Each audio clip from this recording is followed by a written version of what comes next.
आपको कुछ करने की ज़रूरत नहीं है, आप बैठे रहो, मैं आपको फ्री दूंगा, ये फ्री दूंगा, ये फ्री दूंगा।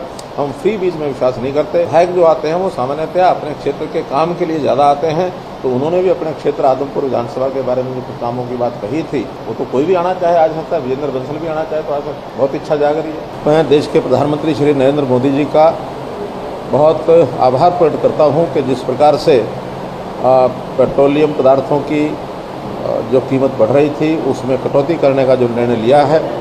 डीजल में कुल मिलाकर 7 रुपया प्रति लीटर, पेट्रोल में 9.5 रुपया प्रति लीटर, और जो उज्ज्वला योजना के अंतर्गत गैस सिलेंडर्स की घरेलू गैस की सप्लाई होती है उसमें 200 रुपया प्रति सिलेंडर ये कमी की है। इसके लिए मैं आभार प्रकट करता हूँ प्रधानमंत्री जी का कि क्योंकि बढ़ती महंगाई में एक रसोई का खर्चा कम करने के लिए या आम आदमी को वाहन चलाने में अथवा ट्रैक्टर चलाने में ये जो महंगाई की मार पड़ रही थी उसके कारण से बहुत एक उनको राहत मिलेगी, इसलिए इस विषय में मैं उनको पुनः बधाई देता हूँ। हर चीज के ऊंचे दाम है, ना हाथों में काम है। धिक्कार ऐसी सरकार पर जो चौतरफा नाकाम है। सरकार के नकारापन, भेदभाव और भ्रष्टाचार के खिलाफ मैंने चाहे विधानसभा हो, मीडिया हो या और कोई मंच, हर जगह जनता के हित की बात उठाई है।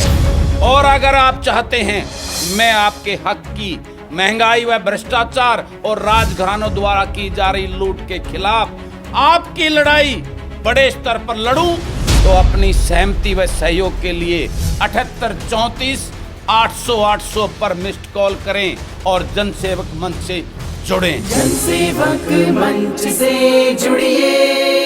ये मंच ही नहीं, हथियार है व्यवस्था परिवर्तन का। हम जानते हैं कि हरियाणा खेलों में देश भर में प्रथम स्थान के ऊपर है।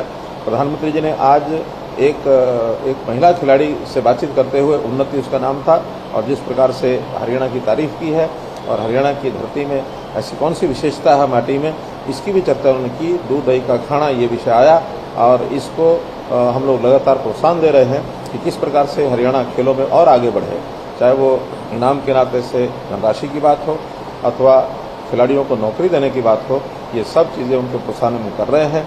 और अच्छी बात यह है कि इस साल का जो खेलो इंडिया का कार्यक्रम है उसकी मेज़बानी हरियाणा को मिली है।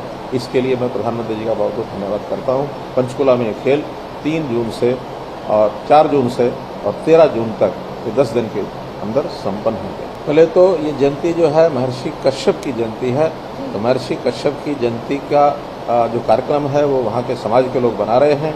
हमने एक घोषणा की है कि समाज के जितने महापुरुष हैं उनके विचार प्रसार योजना के अंतर्गत हम इन महापुरुषों की जयंतियाँ मनाते हैं। महर्षि कश्यप की जयंती मनाई जा रही है। अगले ही महीने में भगत कबीर की जयंती भी रोहतक में मनाई जाएगी। इससे पहले भी हम चाहे डॉक्टर अम्बेडकर की जयंती है, गुरु रविदास जी की जयंती है, महर्षि वाल्मीकि की जयंती है, अथवा सिख गुरुओं के गुरु गोविंद सिंह जी का 350 साला कार्यक्रम और गुरु तेग बहादुर जी का 400 साला कार्यक्रम, उससे पहले गुरु नानक देव जी का भी 550 साला जो जयंती का कार्यक्रम वो हमने बड़ी धूमधाम से मनाया था।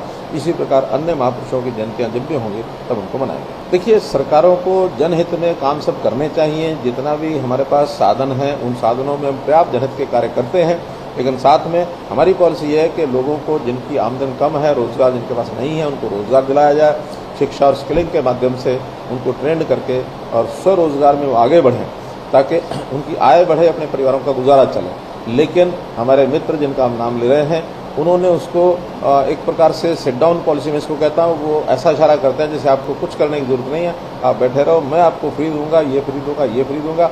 हम फ्री बीज में विश्वास नहीं करते, बल्कि जो प्रधानमंत्री जी की स्टैंड अप पॉलिसी है उसके अनुसार लोगों को रोजगार दिला करके अपने पैरों पर खड़ा करने की हमारी योजना है, और यही समाज को स्वीकृत है। कोई फ्री बीज की पॉलिसी समाज को कम से कम हरियाणा में तो स्वीकृत नहीं है। बहुत दुर्भाग्यपूर्ण है। देश की संस्कृति के साथ जुड़ करके चलना रहना ये हर भारतीय का दायित्व है, उसको चलना चाहिए। मंडियाँ हमने खोली हैं, लेकिन प्राय ध्यान में आ रहा है कि किसानों ने अपनी जो गेहूँ या तो पहले बेच दी है, थोड़ी बहुत बची हुई थी तो वो इन समय बेच दी है। अब मंडियों में कोई गेहूँ नहीं आ रही है लेकिन क्योंकि घोषणा कर रखी है तब तक हमारा सारा सिस्टम बना रहेगा। कभी भी कोई अगर किसान जिसका बचा हुआ गेहूं है वो लेकर के आएगा तो उस समय तो उसको ले लिया जाएगा, फिर लिया जाएगा। सर, एक राजनीतिक सवाल है। कुलदीप बिश्नोई जी के साथ आपकी पिछले दिनों मुलाकात काफ़ी चर्चा में रही। वो अपनी पार्टी से नाराज भी हैं और ये जग जाहिर है। कुछ इशारा आप क्या उन्होंने आपकी इच्छा जताई इस पार्टी में आने की? कोई ऐसी चर्चा आप लोगों तक? नहीं, ऐसा नहीं है। कुल मिलाकर के विधायक जो आते हैं वो सामान्यतः अपने क्षेत्र के काम के लिए ज़्यादा आते हैं। तो उन्होंने भी अपने क्षेत्र आदमपुर विधानसभा के बारे में जो कुछ कामों की बात कही थी, वहाँ की नगर पालिका की बात, वहाँ की नगर जो अलग से आदमपुर गांव की पंचायत की बात, ये सब विषय चले थे। और एक जिसको कहना चाहिए कर्सी कॉल का ये मीटिंग थी और किसी प्रकार की बात। वो इच्छा अभी तक उनकी तरफ से कोई मैसेज पार्टी में पसंद सर उनका जो नेचर है, काम करने का तरीका, आपकी मतलब कुछ मार्किंग? हम पुराने दोस्त हैं, वो आना चाहेंगे? हमारी मित्रता है। जब कभी वो कहेंगे तब देखेंगे। वो तो कोई भी आना चाहे आज सकता है, विजेंद्र बंसल भी आना चाहे तो आ सकता है। बहुत इच्छा जाग रही है।